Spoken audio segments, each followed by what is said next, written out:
Hi there, I'm Gail Bailey. Nice to meet you. I have memories of this being like when I taught virtually, and I didn't get much response back from kids, so it's a lot of me talking. I have written some notes on my phone, so if you see me looking in that direction, that's what that's all about. So my reflections so far, the class has been very good, and the whole program experience has been a positive one for me. It is a little bit of an adjustment as I have not been in school for 20 years. So that's a lot, but I'm figuring it out, and I think it's going okay. I think the caseload is decent, nothing too crazy. I find the work interesting, challenging, but nothing ridiculously difficult to complete. I have enjoyed the reading. The book, Becoming a Helper, has been good. The reflections to the chapters have come easy for me. Sometimes I do struggle a little bit when I'm trying to respond to the other people in the discussion group. I think I'm trying to not reiterate what I've already said in my reflection. So I'm just searching always for a little spark of something new that somebody has written about. Most of the time I am responding to one of their questions and trying to give my opinion about their questions. I found that first paper that we wrote about ourselves easy. I'm a pretty reflective person, and I can write about myself easily. I thought I had an advantage because I'm older than most of the people probably in the program, so I figured I had a lot of life experiences and things I could write about, so I found that okay. I also conducted the interview just a few days ago. I have not written that up yet. I thought the experience was very good. I am currently working as a elementary school counselor, and so I don't know that I really learned about the job from talking with that other counselor, but of course it was interesting to hear her perspective, especially on how it's changed over time, and hear her experiences. So I liked doing that. You had posted a response to one of my questions about biases in the like teacher biases towards students, and you had briefly mentioned something about some professional development, and that did spark a little interest on my end about potentially including some professional development while I'm in this role. I can think of a lot of things that I would like to share with staff. For example, like calm down tools for kids who are upset, or ways to build relationships with kids. Or if you would like to have a calming corner, a relaxation station in your classroom, what would be some tools that you could put there, and how to teach your kids how to use them, or something like that. So I think professional development would be a great goal for me to work on, how to get some of those topics in my staff's hands.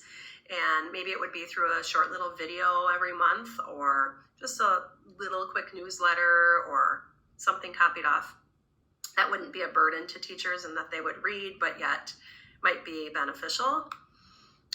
So thank you for kind of just even mentioning that professional development piece as a way to help people with those biases, because it just made me kind of think about some other things.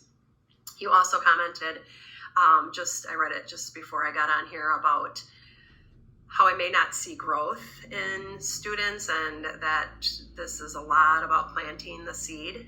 I think that's a really good way of looking at it. I have been a teacher in the classroom for 28 years, so I am used to a little different kind of feedback from students, right? So I understand kids don't get things, right away, but eventually throughout the year, you'll see some more concrete pieces of evidence of growth. And so I'm just kind of wrapping my brain around how this position is different that way. And although there will be things, I'm sure, that is a little different for me. So I gotta either get used to that or see it coming yet. I'm not sure. And I do have the unique advantage to really learning this job as I'm going along. I'm sure some people don't think it's a great way to do it, but I have definitely gone in confidently with the best possible attitude I could have, and have tried to do the best that I can while knowing that I still have a ton to learn. So I liked reading about the stages of readiness, and also the stages of helping that were in the stages of the helping process, I guess it was.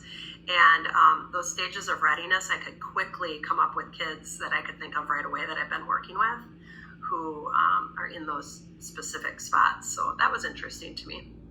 And I also found the chapter on confidentiality interesting, or the section on confidentiality. Of course, I want children to come to me and trust me and feel like I'm somebody that they can talk to and share. And of course, I want to keep their information confidential, and that is a critical piece to the trust and the communication part. But I also have a pretty easy time thinking, these are minors that I'm working with at the elementary level, and it is their parents' right to be brought into some of those conversations if they need to be. Of course, I would always want a child to want to include their parent in conversations, but the reality of that is that they are, really young kids who, that might be a situation that I run into where I want to tell parents things, and maybe the child doesn't really want me to. So I thought that was all interesting, the difference between ethical and legal and all that stuff. I thought that was good to read. Something that I did not share that was kind of interesting, that I haven't had a chance to really share it yet in any of my write-ups or anything, but it's kind of been a big learning thing that happened. About a month ago, a student at my school overdosed and took some medication right as she was getting into the school building, and then had a major medical episode because of it. It was an intentional overdose that she discussed the night before on social media. So you can imagine that was a big deal in our building. And here's the counselor.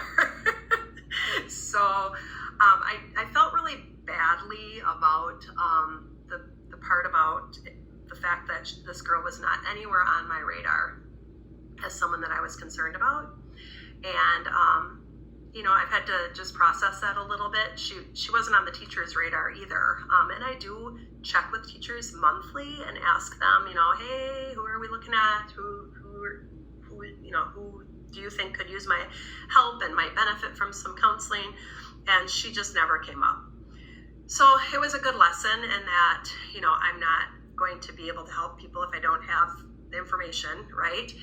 So I can't beat myself up for that. And yet, how can I know more about the kids at my school, and how can I help teachers to be more in tune to some of that too? So, as it turned out, she is okay, relatively. So, thank God.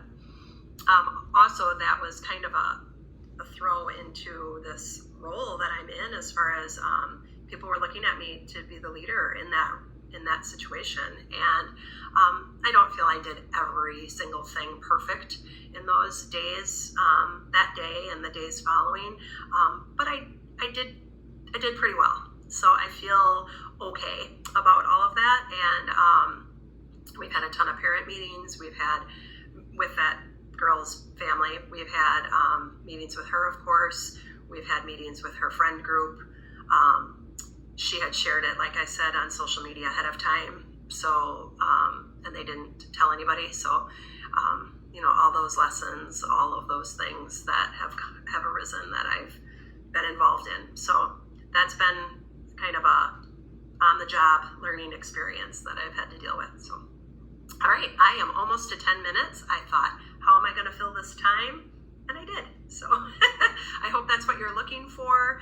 Have a good rest of your weekend. Bye.